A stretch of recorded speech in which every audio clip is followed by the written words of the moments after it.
So to talk about suffering, I'm going to invoke the philosophy of one of the most ridiculous human beings who gave birth to some idiotic ideas some 3,000 years ago. His name is the Buddha. For those of you who have respect for him, hopefully by the end of our conversation, you will lose all respect for this man. I'm just joking, of course, but nevertheless, his ideas are ridiculous. Why do we suffer? Number one, we desire. Is it wrong of me to desire the moment I'm born to be held by my mom? Is it wrong for me to desire that instead of my father slapping me, for him to hold my hand and take me to frozen yogurt shop? If my shoes have holes in them, if I'm cold, is it wrong for me to desire to get a jacket that warms my body? If I'm suffering from being alone, is it wrong for me to desire for companionship? If I live in a society or a culture, and that goes back thousands of years, where other people have things that I don't, is it wrong of me to desire what they have that brings about comfort? If my father is mean, is it wrong of me to desire to have a father who is relatively kind and compassionate? If I don't have food to eat, is it wrong of me to desire those who have food? And when they don't share what they have with me, when I'm starving, is it wrong of me to be envious, to be jealous, to be angry? I have a body, and I don't know why. My eyes look out there and there are things that are very attractive to me. I desire them. Is it wrong for me to desire to graduate from Laney, to go to a 4-year school, to find some stability, to find a job that I like? Should I condemn myself simply for being human and having 5 senses? What else can I be if not human only? Marie Antoinette, when people were revolting and protesting because they were so hungry, she comes on the balcony and says, "You don't have bread, well eat cake." That's the Buddha. I don't want to be a Buddhist, and I certainly don't want to be the Buddha. I simply want to live a relatively comfortable life. Is it true I should be mindful of the things I desire? Absolutely. I should desire to go to school as opposed to sitting by the estuary and smoking. Going to school is a good desire to have. But to condemn all desires, because the undercurrent for every desire is a narrative, is a story, an expectation. You see yourself in the future, having in your hand what you desired. Okay, so I'll be disappointed once I have what I desire. That's okay, I don't mind that. But to condemn me for desiring, and then to rub it in my face that I told you so, that you will be bored, that's just mean.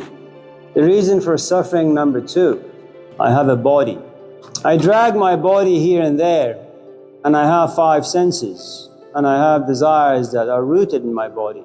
I create history. My body is like a canvas, blank. You write things on it. Memories of your father, things you expect, things you want, and you create memories. Memories create history. History creates identity.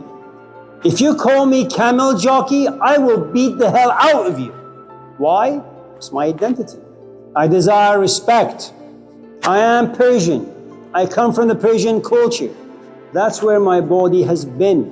My culture makes me think, have emotions about certain things. But now I'm condemned to have a physical body as well. Because every time someone attacks a belief system, it shows a bias. It shows me simply being human, and I can't be that. I can't have an identity. I can't think of myself as flesh. This past weekend I was working in the yard and trying to grind something, and a piece of metal went into my eye, my left eye. A good Buddhist, that I'm not and never will be, have no desire to be, would say, don't feel the pain. It's only your body, and you're not your body. And when I came off the elevator this morning, one of my colleagues was coming in, and she looked at me, but she looked at my left eye. She says, "Oh, I don't want to get close to this guy." That's an indirect judgment that hurts me. I've known her for about 25 years on this campus. She treats me like I'm the plague. Am I really supposed to dismiss 60 years of history that lives inside my psyche, my emotions, and my intellect? Am I supposed to dismiss my culture entirely? Am I supposed to dismiss 60 years of experiences because the Buddha said so? Am I supposed to walk around with zero identity? As a Taoist would say, be an empty vessel so life could just make me what it wants to? If I was to dismiss those things, I'd be empty and I wouldn't know what to do with that. I'm not very creative. I'm just a regular chap. I read all these high-powered ideas and I think they actually are valuable, when in fact they're not. They may be valuable for the Buddha to walk around talking about this nonsense to people who have nothing better to do than to listen to him.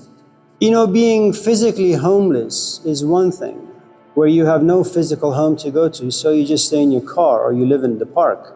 But to be emotionally homeless, that there is no belonging, to be intellectually homeless, that there is no history to which you can latch onto, not even remember your mom or your dad or siblings or even yesterday, who lives like that? I mean, people for whom the past has no meaning are depressed. What happens to a wife or a husband who looks at their companion and feel nothing? It blossoms into a divorce. You destroy life. We are meaning-driven animals. We want meaning. And you can't have meaning without creating time and history with something. The problem with the Buddha is that he condemns that as well. You're not your physical body, then what the hell am I? I'm not my thoughts. I'm not my memories. I'm not my history. And you know how long it's going to take you to overcome your attachment to your physical body? This is the man I have always seen in the mirror. And what, all of a sudden I'm supposed to look myself in the mirror and say, I'm not my body, stranger to my community and to myself? I mean, this is alienation before Karl Marx, 3,000 years ago. The cause of suffering number 3, nothing lasts. That's some really effed up philosophy to live by. Why invest in anything? Why do anything if you know at the end of the tunnel the only thing that's waiting for you is a tomb? Every relationship. All right, so I don't know if I'm straight or gay. I have this conflict. I come out. People accept. I can come out, I have my own voice, I can be creative. Now what? Now I got to do something else with my life. That obstacle, that hurdle has been crossed. And then what?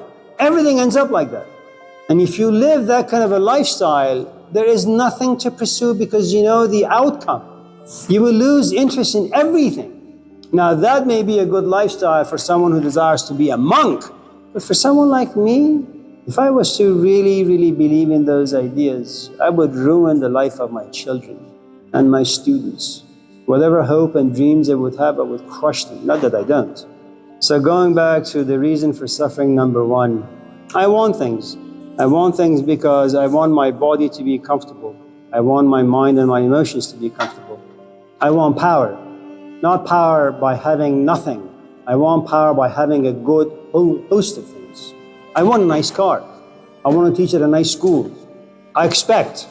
Some of you in this class are here and you're up in age a little, 30, 40, 50, 60, 70, 80. You're doing exactly the opposite of Buddha's teachings. You do identify with your body.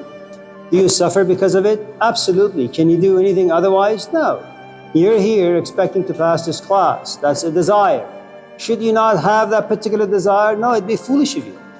Should you forget the actuality of time that now eventually turns into past, and all you will have of it is a memory, and you can go home and talk about the experience you had some 2-3 years ago? That's who and what we are. So next time you go to Moe's bookstore in Berkeley, or Shakespeare if it's still alive, or Barnes and Nobles, and when you go to self-help section, or religious section, or philosophy section, pass by very quickly the section on Buddhism, or even Christianity, or Islam. Attach yourself to things that are practical. Do not be a pacifist or escapist like the Buddha. However, the nice thing about the science of Buddhism is the following. Remember what we talked about in Christianity, that human beings are born in sin? In other words, there is something, the word sin means missing the mark. All of us in this class, if there is any mark to be had by any human being, is the desire to be happy, the desire to be comfortable. Whether comfort in this world or the next, doesn't really matter. The only real outcome that you should expect is the following. Because you desire, you will expect. Expectation lives in the future. When expectations are not met, you will be disappointed. That will cause suffering. You don't need therapy. That's just the way life is. Should you satisfy your desire, you will get bored. That will cause a different kind of suffering. It matters very little. Suffering awaits you, all of us. Should you get old and sick, your body will cause a good amount of pain and you will suffer. Whatever event walks into your life that brings a good amount of joy, remember it lives in time. Time wrinkles everything. It makes everything old. So next time you want to give your life a belly laugh because you actually think you've accomplished something, you should exercise a bit of modesty. Be very happy at the same time. Know that sorrow is going to come your way in about a week or two. My father's uncle was just hanging out, talking about politics and religion when the phone rings and they say, "Your nephew passed. Can you come to the mortuary and just identify the body?" Okay. So him and a few other people go to the fridge. This bed comes out of the freezer. It's uncovered. And he comes to realize it's not a nephew or a niece, it's a son. And he looks up and says, "God gives and God taketh away." First, he's a man. Fathers have a different relationship with their kids than mothers do. He was also a religious man. And religion some 100 years ago in my country, even 50 years ago, had a different quality to it than it does now. Also, when you live in poverty and when you have a culture that forces philosophical poverty on your psyche, you approach life in a very, very different way. When your life is filled with struggle, pain, and suffering, moments of joy are very, very rare. And so you begin to kind of become addicted to sorrow and to pain. And you grow a thick skin. And when joy comes your way, you relish in it, you're happy, but you don't allow it to intoxicate you. I think your statement can only be accurate if you have had a good amount of experience in life, you've gained a good amount of insights from those experiences, you processed them, understood them, matured because of them, and you say, well, this is my life, I will accept it the way it is. You know, you must have had varied experiences, lots of different experiences in life, and you have to have been seasoned greatly to come to a certain place in life where you say, like Job, after like 50 pages, only after 50 pages and going through a great amount of suffering, does he raise his head to the heavens and says, all things come from God, good as well as bad. I make no judgments, I'll simply accept. But if you look at the maturing stage of Job, he is a man filled with expectations, filled with having this grand sense of who and what he is, loving his wife and loving his kids and loving his land and loving his animals and loving his belief systems, thinking that he has friends, thinking that he is in fact very religious. God loves him and he loves God. They're all demolished. The narrative has changed and he doesn't simply accept.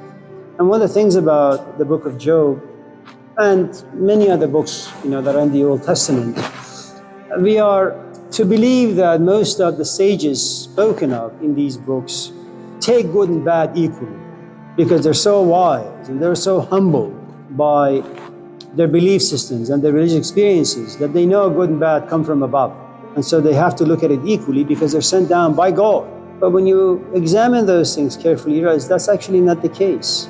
They fight with God for many, many, many, many pages until they're just exhausted. And they realize that their intellect is quite whimsical. Despite it being this grand machine, it's quite feeble and weak and limited.